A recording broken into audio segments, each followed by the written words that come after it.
Hello class हम लोग previous class में डिस्कस कर रहे थे कुछ इम्पॉर्टेंट सेल ऑर्गेनल्स के बारे में, जिसमें हमने ढेर सारे सेल ऑर्गेनल्स के बारे में डिस्कस कर भी लिया था, जैसे कि माइटोकॉन्ड्रिया और लाइसोसोम, पेरोक्सीसोम, राइबोसोम, न्यूक्लियस, ढेर सारे ऐसे ऑर्गेनल्स हम लोगों ने पढ़े थे। उनके फंक्शंस के बारे में भी हम लोगों ने जाना था कि कितने टाइप्स के फंक्शन वो लोग परफॉर्म करते हैं। ठीक है, तो अब उसी को कंटिन्यू करेंगे। कुछ ऑर्गेनल्स हम लोगों ने पढ़े थे, कुछ हमारे बाकी बचे थे, जिसमें मैंने बोला था कि हम लोग नेक्स्ट क्लास में पढ़ेंगे। तो यहाँ पर अगला जो सेल ऑर्गेनल है वो है साइटोस्केलेटन। साइटोस्केलेटन क्या है? साइटो का मतलब होता है सेल, स्केलेटन का मतलब होता है जो स्केलेटल सिस्टम, जिसको कंकाल तंत्र बोलते हैं। तो जैसे हमारी बॉडी में कंकाल तंत्र है, हमें सीधा रखने में, उठने में, चलने में हेल्प करता है, हमारे पोस्चर को बनाता है। हमारा पोस्चर अगर एकदम सही से है, एज इट इज़ है, तो उसको बनाए रखने में हमारा जो स्केलेटन है वो हेल्प करता है। उसी तरह से हमारे सेल्स के पास भी स्केलेटन हैं, डिफरेंट टाइप के, जो कि क्या करते हैं कि सेल के शेप एंड साइज़ को बनाए रखते हैं, as it is structural support cell को देते हैं और सेल के मूवमेंट्स में हेल्प करते हैं सेल को। ठीक है, और इवन इंट्रा सेलुलर ट्रांसपोर्ट में भी क्या करते हैं? हेल्प करते हैं। तो ये काम कौन करता है? साइटोस्केलेटन। अब ये क्या है? कई टाइप के स्केलेटन जो है साइटोस्केलेटन बने होते हैं चीज़ों से, जैसे माइक्रोट्यूब्यूल है, माइक्रोफिलामेंट्स हैं, इंटरमीडिएट फिलामेंट्स हैं। ये सब क्या है? अलग अलग टाइप के कंपोनेंट हैं जो कि नेटवर्क बनाते हैं। ठीक है, अगला नेक्स्ट है हमारा क्लोरोप्लास्ट।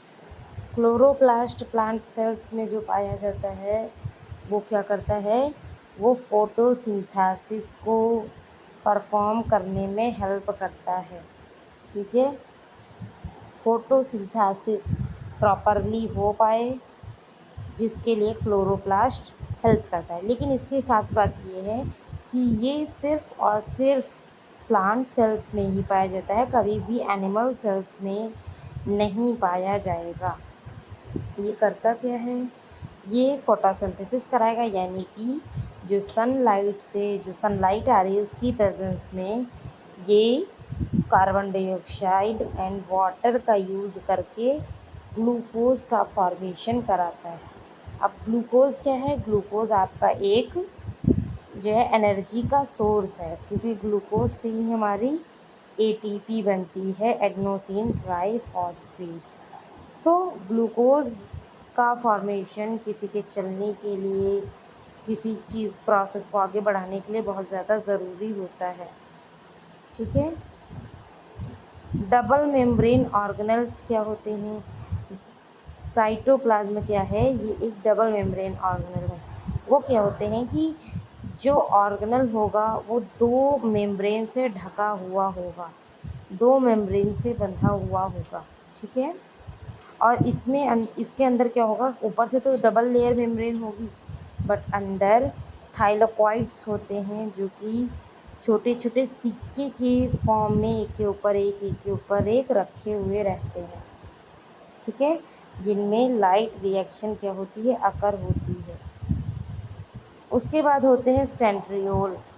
सेंट्रियोल्स क्या करते हैं? ये ऑर्गेनाइज करते हैं माइक्रोट्यूब्यूल्स को। जो भी माइक्रोट्यूब्यूल्स होते हैं वो सेल डिवीज़न में क्या करते हैं? मेनली एनिमल सेल में क्या करते हैं? ऑर्गेनाइजेशन का काम करेंगे। मेनली जब भी डिवाइड होगा तो सबसे पहले सेंट्रियोल ही दो बनते हैं। सेल डिवीज़न होना स्टार्ट होगा, दो सेंट्रियोल्स बन जाएंगे। वो सेंट्रियोल्स ही आगे चल करके न्यूक्लियस का डिवीज़न करवाएंगे, क्रोमोसोम्स को आधे आधे नंबरों में बांटेंगे। आधे आधे इन द सेंस कि पहले तो क्रोमोसोम्स अपने नंबर को डबल करेंगे, फिर दोनों सेल्स में आधे आधे नंबर क्रोमोसोम्स के जाएंगे और उसके बाद में सेल्स को पूरी तरीके से डिवाइड कराएगा। तो इसका मेन जो फंक्शन है वो सेंट्रियोल ही परफॉर्म कराता है। ठीक है,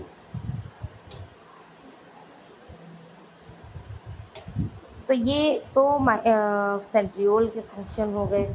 मेनली डिवीज़न कराएगा, सिलिंड्रिकल टाइप के होते हैं, यानी लंबे लंबे सिलिंड्रिकल शेप के होते हैं। माइक्रोट्यूब्यूल्स के बने हुए हैं, जो कि माइक्रोट्यूब्यूल आपका क्या है, एक टाइप का साइटोस्केलेटन है। तो जो सेंट्रियोल हैं वो भी साइटोस्केलेटन के कुछ पोर्शन से ही बने हुए होते हैं।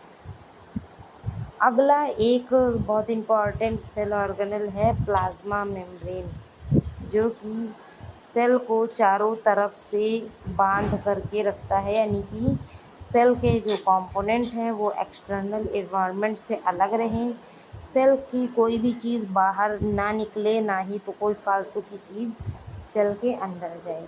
इसकी रिस्पॉन्सिबिलिटी किसकी है? इसकी रिस्पॉन्सिबिलिटी प्लाज्मा मेम्ब्रेन की है। ठीक है, तो ये क्या करता है, प्लाज्मा मेम्ब्रेन सेल्स के अंदर जाने वाली हर एक चीज़ की निगरानी करते हैं। जैसे कि गार्ड होते हैं ना, बिल्डिंग्स में गार्ड रखे जाते हैं, वो देखते हैं कि कौन अंदर जा रहा है, कौन बाहर आ रहा है। कोई अगर सस्पिशियस चीज़ लेकर के जा रहा है या सस्पिशियस एजेंट उसे लगा तो वो तुरंत उसको रोकेगा। तो हमारी सेल मेम्ब्रेन भी ऑलमोस्ट ऐसे ही काम करती है। कोई भी सस्पिशियस चीज़ होगी उसको क्या करेगी, वो रोकेगी। और जो भी बेनिफिशियल चीज़ें हैं, जो भी अच्छी चीज़ें, हेल्दी चीज़ें हैं, उनको वो सेल्स के अंदर जाने के लिए परमिशन देगा। तो ये है प्लाज्मा मेम्ब्रेन। ठीक है, प्लाज्मा मेम्ब्रेन कहिए या फिर सेल मेम्ब्रेन कहिए, दोनों एक ही बात है। तो यहाँ पर मैं आपको सेल मेम्ब्रेन थोड़ा सा डिटेल में बताने वाली हूँ। जो सेल मेम्ब्रेन होते हैं इसको प्लाज्मा मेम्ब्रेन भी कहेंगे। और ये किस चीज़ से मिलकर के बनी होती है मेनली, ये ग्लाइकोप्रोटीन, लिपिड, प्रोटीन, कोलेस्ट्रॉल, इन सब चीज़ों से मिलकर के बनती है। यानी जो हमारे मैक्रो बायोमॉलिक्यूल्स हैं उनसे मिलकर के ये बनता है।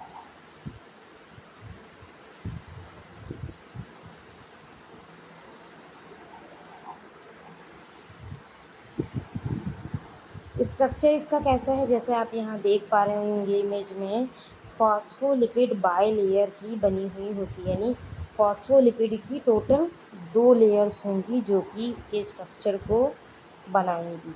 ठीक है, और एक फॉस्फोलिपिड की जो मॉलिक्यूल होगा उसमें 2 यूनिट्स होंगी, एक हाइड्रोफिलिक हेड होगा और दूसरा होगा हाइड्रोफोबिक, या जिसको हम टेल बोलेंगे। तो यानी एक मॉलिक्यूल में 2 टाइप की चीज़ें होंगी, एक हेड और एक टेल। हेड वाटर अट्रैक्ट करेगा, यानी जिधर वाटर होगा उधर प्रेजेंट होगा, और एक है हाइड्रोफोबिक, जो कि वाटर से उसको डर लगता है, वो वाटर की तरफ प्रेजेंट नहीं होगा। तो इसीलिए इसको हाइड्रोफिलिक हेड बोलेंगे और इसको हाइड्रोफोबिक टेल बोलेंगे। ठीक है, तो ये वाटर के आवागमन को, वाटर के ट्रांसपोर्टेशन को क्या करेगा, फैसिलिटेट करेगा। उसके बाद में हम लोग बात करें प्रोटीन्स की, तो प्रोटीन जो होते हैं वो एंटायर मेम्ब्रेन में बीच बीच में पड़े हुए रहते हैं। यानी ये जो बाईलेयर आपको मैंने बताई है, फॉस्फोलिपिड की बनी हुई बाईलेयर होगी, उसके बीच बीच में प्रोटीन्स क्या होंगे, धंसे हुए रहेंगे, जिनको क्या बोलेंगे हम लोग, पेरीफेरल प्रोटीन्स। तो ये सरफेस से अटैच रहेंगे और सेल की शेप को मेंटेन करने में हेल्प करेंगे। अगला बाईलेयर है हमारा कार्बोहाइड्रेट का बाईलेयर। तो नेक्स्ट हम लोग कार्बोहाइड्रेट का बाईलेयर पढ़ेंगे, लेकिन इसके पहले कि हम लोग कार्बोहाइड्रेट का बाईलेयर पढ़िए, मैं आपको एक इम्पॉर्टेंट न्यूज़ बताना चाह रही हूँ कि अगर आप अपना मेडिकल स्टोर चला रहे हैं या कोई फार्मा क्लिनिक में उसको चेंज करना चाह रहे हैं, तो आपके लिए बेस्ट है एक कोर्स जिसका नाम है टेली मेडिसिन। इसमें आपको बताया जाएगा कि कैसे आप अपने मेडिकल स्टोर को कॉर्पोरेट मेडिकल स्टोर में कन्वर्ट कर सकते हैं। ठीक है, तो ये एक हेल्थ केयर का इकोसिस्टम डेवलप करता है। इसमें आप डॉक्टर से ऑडियो वीडियो कॉल पे कनेक्ट हो सकते हैं और ये काफ़ी इन्हेंस करेगा आपके जो भी बिज़नेस है। ठीक है, इसका जो कोर्स का फ़ी है वो 25,000 है ओनली, और वीडियो में दिए गए नंबर पे इसके लिए आप कॉल कर सकते हैं।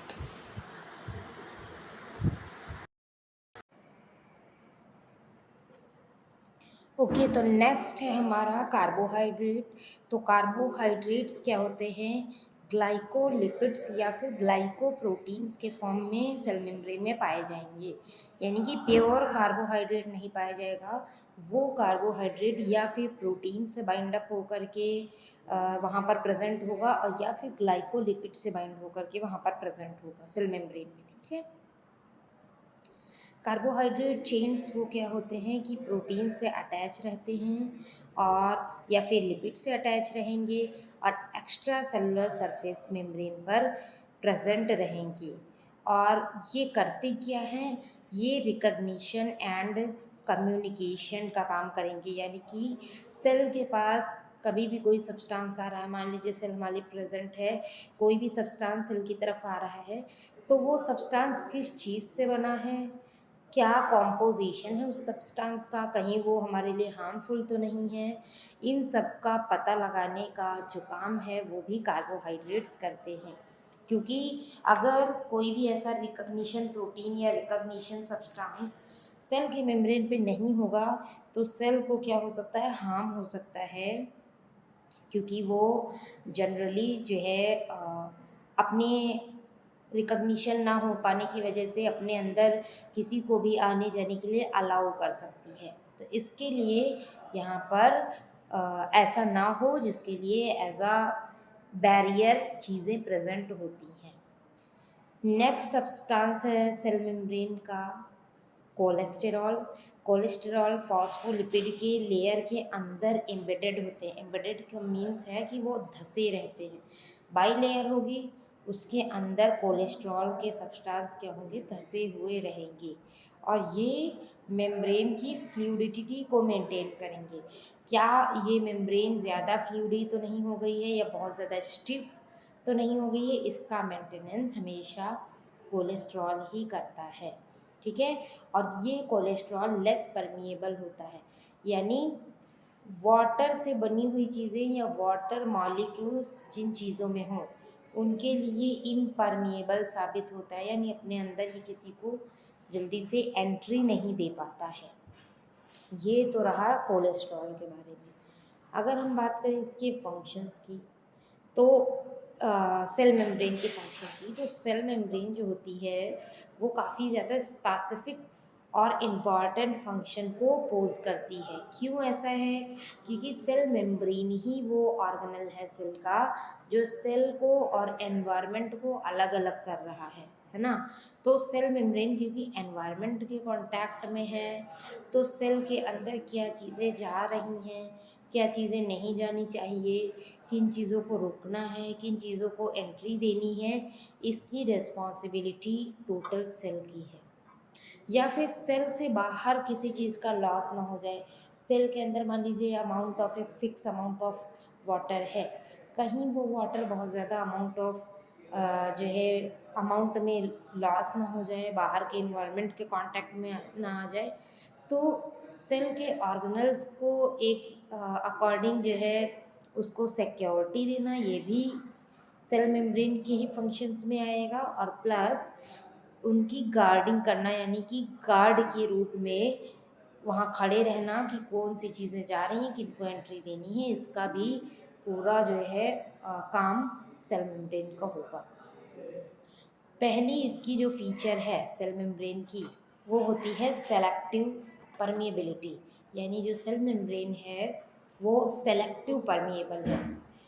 परमिएबल तो है, यानी अब देखो परमिएबल क्या है, सेलेक्टिव परमिएबल क्या है, इम्परमिएबल क्या है, पहले ये समझते हैं। परमिएबल वो चीज़ें होती हैं जो अपने अंदर सभी चीज़ों को जाने देती हैं। जैसे कोई एक रूम है, रूम में दरवाज़ा लगा हुआ है, तो वो दरवाज़ा परमिएबल है, यानी कि उससे कोई भी अंदर जा सकता है खोल करके और कोई भी बाहर जा सकता है। ठीक है, वो सभी के लिए इक्वली बिहेव करेगा, चाहे कोई आए या जाए। दूसरा होता है इम्परमीबल, यानी बिल्कुल भी अपने अंदर किसी भी चीज़ की एंट्री ना देना। जैसे उस रूम की दीवारें, अगर हम दरवाजे की बात ना करके दीवारों की बात करें, तो दीवारें क्या हैं, इम्परमेबल, क्योंकि वो किसी भी चीज़ को, कैसा भी कोई हो, उसको जाने नहीं देंगी। ठीक है, फिर आती है बात सेलेक्टिव इम्परमेबल की। सेलेक्टिव मतलब कि सिर्फ कुछ ही गिने चुने चीज़ों को वो एंट्री देगा और बाकियों को नहीं देगा। जैसे लॉक लगाती, अब जैसे उस रूम में मैंने लॉक लगा दिया, उसकी चाबी मेरे पास है, तो वो मुझे उसकी एंट्री है, यानी मैं लॉक खोल करके अंदर जा सकती हूँ और बाकी कोई नहीं जा सकता। इसको बोला जाएगा सेलेक्टिव परमीबल।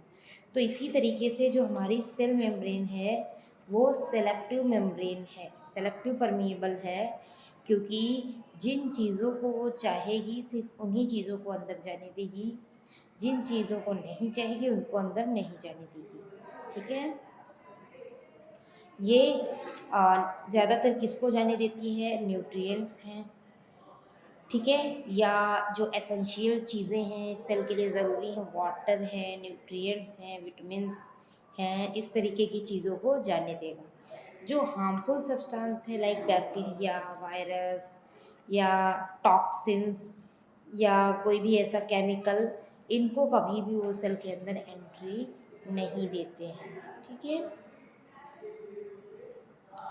सेकेंड इसका है प्रोटेक्शन एंड सपोर्ट। सेल के ऑर्गेनल्स को प्रोटेक्ट करता है, उनको सपोर्ट देता है और एक सिक्योरिटी प्रोवाइड करता है फिज़िकल डैमेज से। फिज़िकल डैमेज यानी कि जो डैमेज उसको हो रहा है उस डैमेज से बचाता है, सेल्स के शेप को, इंटेग्रिटी को मेंटेन करके रखता है। ठीक है, अगला है सेल कम्युनिकेशन।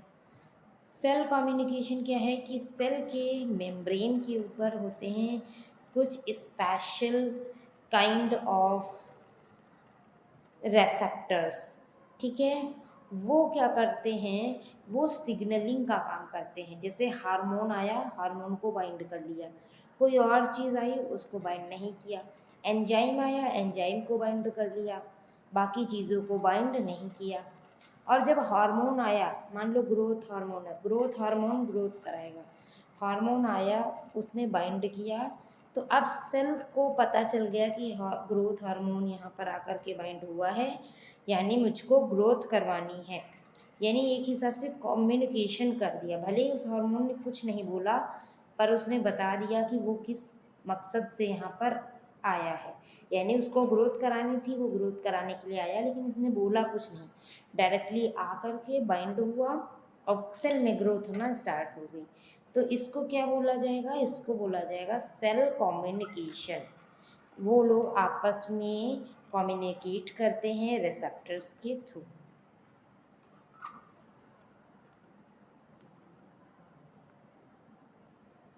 नेक्स्ट क्या फंक्शन है सेल का, सेल मेम्ब्रेन का, वो है ट्रांसपोर्ट। ट्रांसपोर्ट मेनली सेल करवाती है, जिसके कुछ मैकेनिज़म्स के बारे में अभी हम लोग पढ़ेंगे। तो ट्रांसपोर्ट, क्या चीज़ ट्रांसपोर्ट कराएगा, ये डिपेंड करते हैं टाइप्स ऑफ ट्रांसपोर्ट पे। तो मैं आपको बता दूं, सेल के अंदर दो टाइप के ट्रांसपोर्ट सिस्टम पाए जाते हैं।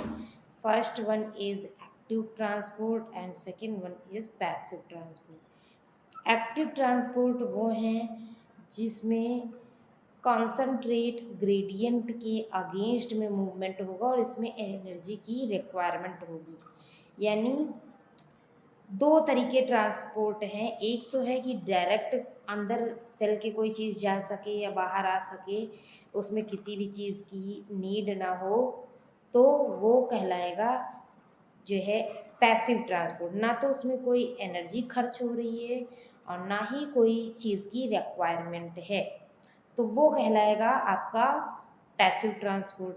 और वहीं एक्टिव ट्रांसपोर्ट है, उसमें क्या होता है, एनर्जी की रिक्वायरमेंट होती है, क्योंकि वो हमेशा मोमेंट सब्सटेंस कंसंट्रेशन ग्रेडियंट के अगेंस्ट में होता है।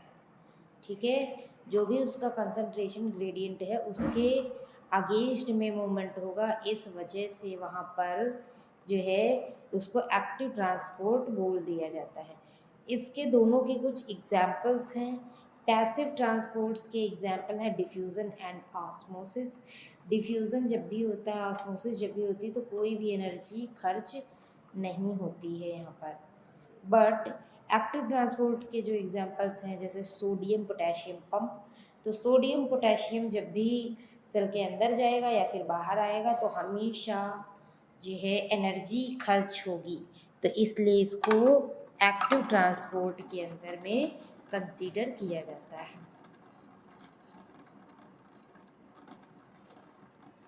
सेल रिकग्निशन के बारे में नेक्स्ट है जो हमारा अभी हम लोगों ने डिस्कस किया था कि सेल के पास में उसके सरफेस में कोई भी चीज़ जब आएगी उससे अटैच होगी, इम्यून रिस्पॉन्स करेगी, तो सेल को ये चीज़ पता चल जाएगी। वो किसके थ्रू होगा, वो कार्बोहाइड्रेट्स के थ्रू होगा, क्योंकि जो कार्बोहाइड्रेट्स होते हैं वो आइडेंटिफाई करने में और इंट्रैक्ट करने में सेल्स से काफ़ी ज़्यादा वो जो है कार्बोहाइड्रेट हेल्प कराते हैं। ठीक है, तो इसलिए सेल रिकग्निशन की जब भी बात आएगी तो यहाँ पर कार्बोहाइड्रेट्स इसके रिकग्निशन के लिए हेल्पफुल होते हैं।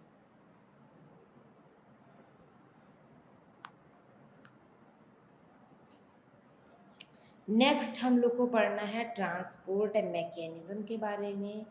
ट्रांसपोर्ट मैकेनिज़्म क्या होते हैं। सेलुलर ट्रांसपोर्ट जो मैकेनिज़्म होते हैं वो एसेंशियल होते हैं होम्योस्टैसिस के मेंटेनेंस के लिए। ठीक है, होम्योस्टैसिस क्या होती है, ये बॉडी के संतुलन की स्थिति, बॉडी संतुलित है। बॉडी संतुलित का मतलब कि जितने भी बॉडी के अंदर फंक्शंस हो रहे हैं, जैसे ब्लड प्रेशर, टेम्परेचर, बॉडी का पीएच, न्यूरोलॉजिकल एक्टिविटीज़, बॉडी का फ्लूइड लेवल, बॉडी का ग्लूकोज लेवल, ये सारी चीज़ें मेंटेन है। अगर मेंटेन है इसका मतलब है कि बॉडी होम्योस्टैसिस की कंडीशन में है। होम्योस्टैसिस को बोला जाता है समस्थैतिकता, हिंदी में इसको समस्थैतिकता बोलते हैं। इसका मतलब है कि बॉडी अपने पूरे जो है सारी चीज़ें उसकी नॉर्मल हैं, कोई भी प्रॉब्लम नहीं है। तो जो ट्रांसपोर्ट मैकेनिज़्म है वो क्या करता है, इसी समस्थैतिकता को मेंटेन करने के लिए, इसको बनाए रखने के लिए काफ़ी ज़्यादा ज़रूरी होता है। ठीक है, क्योंकि सेल्स में अगर ट्रांसपोर्ट नहीं होगा तो एक्वायर्ड जो न्यूट्रिएंट्स होते हैं या जो चाहिए सेल्स को बेसिकली, या फिर उसमें से जो वेस्ट रिमूव होता है या जो कम्युनिकेशन हो रहा है, वो क्या होता है कि उसके इन्वायरमेंट के अकॉर्डिंग नहीं हो पाएगा। ठीक है, तो ये जो है सारी चीज़ें मेंटेन रखने के लिए ज़रूरी है कि समस्थैतिकता बनी रहे। तो अभी मैंने जो आपको एक्टिव ट्रांसपोर्ट या पैसिव ट्रांसपोर्ट बताया है अभी, तो वो यहाँ पर इमेज के फॉर्म में दिखाया गया है, आप देख सकते हैं, अभी मैं आपको दिखा रही हूँ। और इसके अलावा आप ये भी देखेंगे कि इसमें क्यों एनर्जी की नीड नहीं है और पैसिव ट्रांसपोर्ट में क्यों जो है बिना एनर्जी के एंट्री हो रही है सेल्स के अंदर में, और एक्टिव ट्रांसपोर्ट में एनर्जी की रिक्वायरमेंट हमेशा रहती ही है। ये आप इमेज देख पा रहे होंगे, इसमें तीनों दिए गए हैं। पैसिव ट्रांसपोर्ट के दो एग्जांपल्स यहाँ पर मैंने दिए हैं, डिफ्यूज़न एंड फैसिलिटेटेड डिफ्यूज़न। दो तरीके के डिफ्यूज़न हैं और दोनों में कोई भी एनर्जी की रिक्वायरमेंट नहीं होती है। एक्टिव ट्रांसपोर्ट जो है उसमें एनर्जी की रिक्वायरमेंट है, यहाँ पर लिखा भी हुआ है एनर्जी, और ये क्या होते हैं कि ये जो है डायरेक्टली चीज़ों को मूवमेंट नहीं करवा पाते हैं, ठीक है। ये कंसंट्रेशन ग्रेडियंट के अगेंस्ट में काम करते हैं। इसका क्या मतलब है, इसका अभी मैं आपको जब इसको डिटेल में एक एक करके हेडिंग वाइज पढ़ेंगे तब मैं आपको बताऊंगी, ठीक है। तो सबसे पहले हम लोग बात कर लेते हैं पैसिव ट्रांसपोर्ट की। पैसिव ट्रांसपोर्ट की यहाँ पर 3 टाइप्स दिए गए हैं। सबसे फर्स्ट है simple diffusion, which means movement of molecules from concentration higher to the lower. यानी अगर हायर कंसंट्रेशन एक तरफ है और हायर कंसंट्रेशन से लोअर कंसंट्रेशन की तरफ जा रही है कोई भी चीज़, तो वो जो डिफ्यूज़न है वो सिंपल डिफ्यूज़न कहलाएगा। इसमें ना तो कोई एनर्जी लगेगी और ना ही कुछ। तो इसके एग्जांपल्स हैं जब भी oxygen and carbon dioxide oxide lungs से टिश्यूज़ में भेजी जाती है, यानी ब्लड लेकर जाएगा तो लंग्स से ब्लड में जाएगी ऑक्सीजन, कार्बन डाइऑक्साइड ब्लड से लंग्स में जाएगी। उसके बाद जब ब्लड लेकर के ऑक्सीजन को टिश्यूज़ के पास जाएगा तो वो ऑक्सीजन ब्लड से टिश्यूज़ में जाएगी, टिश्यूज़ से फिर से कार्बन डाइऑक्साइड ब्लड में आएगी। तो ये जो प्रोसेस है इसमें कोई एनर्जी नहीं लग रही, इसलिए ये क्या है, सिंपल डिफ्यूज़न। एक फैसिलिटेटेड डिफ्यूज़न भी होता है, इसमें प्रोटीन चैनल्स के थ्रू जाएगा, डायरेक्ट नहीं जाएगा। फॉस्फो लिपिड की जो लेयर मैंने बाई लेयर आपको बताई है उसके थ्रू नहीं जाएगा, जाएगा वो प्रोटीन चैनल के थ्रू ही, बट कोई भी एनर्जी की रिक्वायरमेंट नहीं होगी यहाँ पर, ठीक है। तो इसका एग्जाम्पल है glucose transport into the cell via glucose transporters. तो जब भी ग्लूकोज सेल के अंदर जाएगी तो वो प्रोटीन चैनल से जाएगी, डायरेक्ट कभी भी मूवमेंट नहीं करेगी। तो ग्लूकोज ट्रांसपोर्ट से जा रही है लेकिन एनर्जी नहीं लग रही है, इसलिए ये भी पैसिव ट्रांसफ्यूज़न में ट्रांसपोर्ट्स में आएगी। नेक्स्ट है ऑस्मोसिस। ऑस्मोसिस क्या है, वाटर का डिफ्यूज़न है। इसमें कोई सब्सटेंस नहीं जा रहा है, ना तो कार्बन डाइऑक्साइड, ना ऑक्सीजन, ना ग्लूकोज, कुछ नहीं, डायरेक्ट वाटर। वाटर सेल के अंदर जाए और सेल के बाहर आए, ये दोनों ही कंडीशन ऑस्मोसिस हैं। और ऐसे में जो कंसंट्रेशन होगा वो कंसंट्रेशन के अकॉर्डिंग ही होगा, यानी हायर सॉल्यूट जिधर होगा उधर खुद से वाटर मूव करेगा और ये प्रोसेस ऑस्मोसिस कहलाती है। अगला है हमारा एक्टिव ट्रांसपोर्ट, जिसमें मैंने अभी आपको बताया था कि एनर्जी की रिक्वायरमेंट यहाँ पर लगती है। तो एक्टिव ट्रांसपोर्ट, हम लोगों ने पैसिव ट्रांसपोर्ट की बात कर ली है। पैसिव ट्रांसपोर्ट में जो 3 टाइप के डिफरेंट ट्रांसपोर्ट्स हैं उनकी बात कर ली है, ठीक है। और इसके अलावा हम लोगों ने सेल मेम्ब्रेन और उसके कई सारे फंक्शंस को पढ़ा है।